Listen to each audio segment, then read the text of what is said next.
Assalamualaikum warahmatullahi wabarakatuh. Saya Irfan Aulia Akbar, NIM 192131027 dari kelas Hukum Pidana Islam. Di sini saya akan membahas tentang sejarah hukum Islam dalam pakar hukum Islam.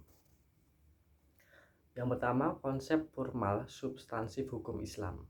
Konsep Islam yang dimaksud adalah konsep-konsep yang berasal dari sumber hukum Islam, yaitu Al-Quran, Al-Hadis, dan Ijtihad.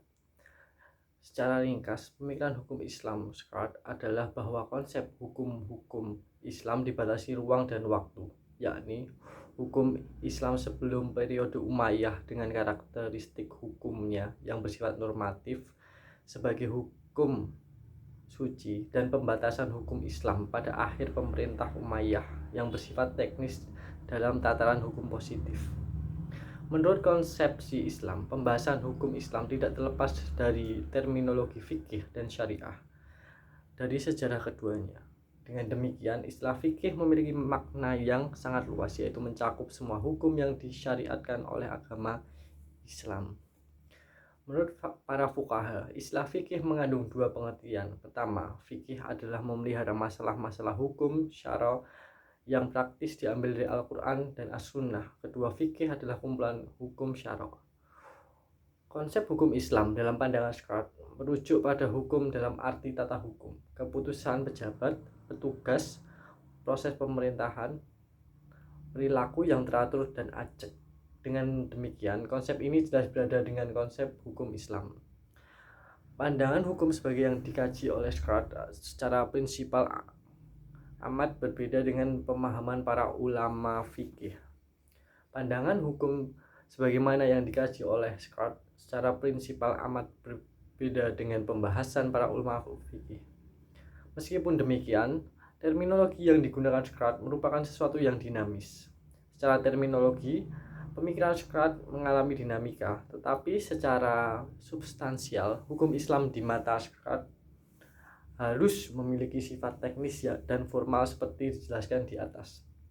Di samping itu, Descartes cenderung berpikir praktis semata, tanpa memasukkan unsur-unsur teologis sebagaimana pengertian fikih dalam Al-Quran, Al-Hadis, dan kesepakatan ijtihad para ulama. Dan juga Descartes tidak merinci asal-usul syariah atau fikih secara utuh. Dan yang kedua, konsepsi tentang sumber dan periodisasi hukum Islam. Descartes berpendapat bahwa sumber hukum Islam pertama adalah tradisi masyarakat Arab pra-Islam atau hukum adat. Pemikiran ini didasarkan pada beberapa hukum adat yang dijadikan awal pembentukan hukum Islam. Tradisi adalah bagian dari syariah Allah Subhanahu wa taala itu sendiri. Artinya, tradisi Arab pra-Islam adalah bagian kecil dari syariah. Pemikiran Descartes tentang hukum Islam yang awalnya bersumber pada tradisi pra-Islam dapat dipahami bahwa hukum Islam yang dimaksud oleh semata-mata hukum yang berdimensi insaniyah atau dengan kata lain hukum praktis semata. Tampaknya pemikiran Descartes tentang Al-Quran hanya sebatas kitab hukum, yang tentu saja pandangan seperti ini ditolak baik oleh orientalis seperti Olson, Fitzgerald, atau ahli hukum Islam. Pemikiran Descartes dalam pandangan para sejarawan Muslim atau Barat tidaklah realistis. Hal ini didasarkan bahwa sudah ada hukum pada masa Nabi SAW. Berdasarkan fakta bahwa hukum Islam sudah ada sejak zaman Nabi, dengan sendirinya periodisasi dimulai sejak masa Rasul, sebagaimana pandangan para mu'alif Islam. Dapat diuraikan, bentuk hukum Islam terutama pada masa Nabi, sahabat, dan masa Umayyah. Tampaknya bentuk-bentuk hukum Islam yang terkandung dalam Al-Quran jauh dari bayangan Descartes. Hal ini terbukti Descartes hanya membuat formasi hukum Islam didasarkan pada pemerintahan Umayyah. Selain itu, ketika aliran politik dan keagamaan meminjam istilah Descartes seperti Mu'tazilah, Khawarij, dan Syiah, baik secara teoritis maupun praktis, terbukti memiliki metodologi hukum tersendiri dan tentu saja memiliki pandangan yang berbeda-beda terhadap hukum. Meskipun demikian, apa yang disangkakan oleh Descartes secara realistis tidak benar. Yang ketiga yaitu konsepsi metode penggalian hukum Islam.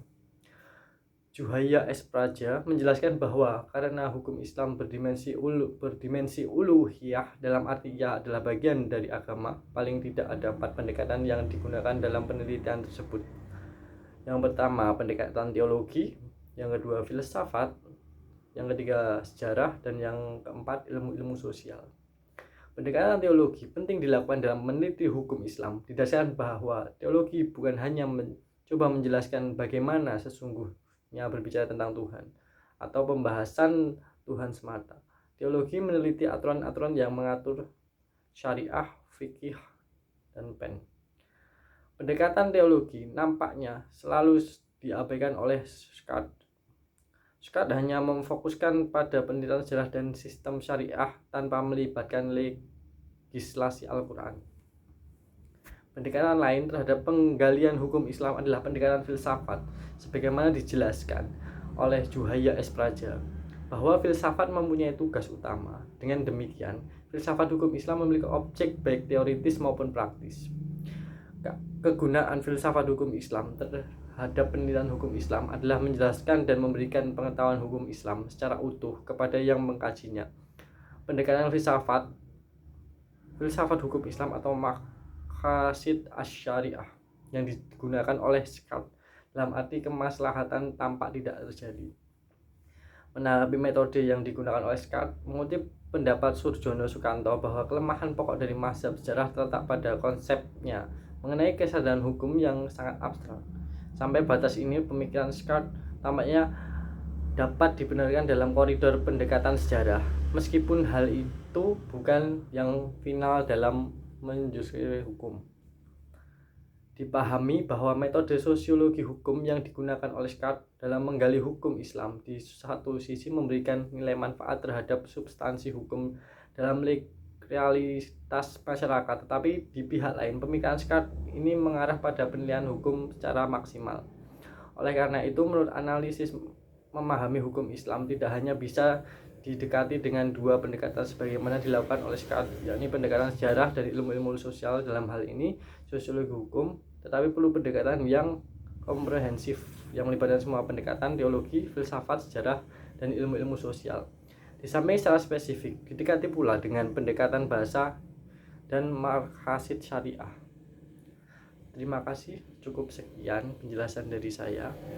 Bila ada kata-kata yang kurang berkenan atau kurang baik atau sempurna, mohon dimaafkan. Wassalamualaikum warahmatullahi wabarakatuh.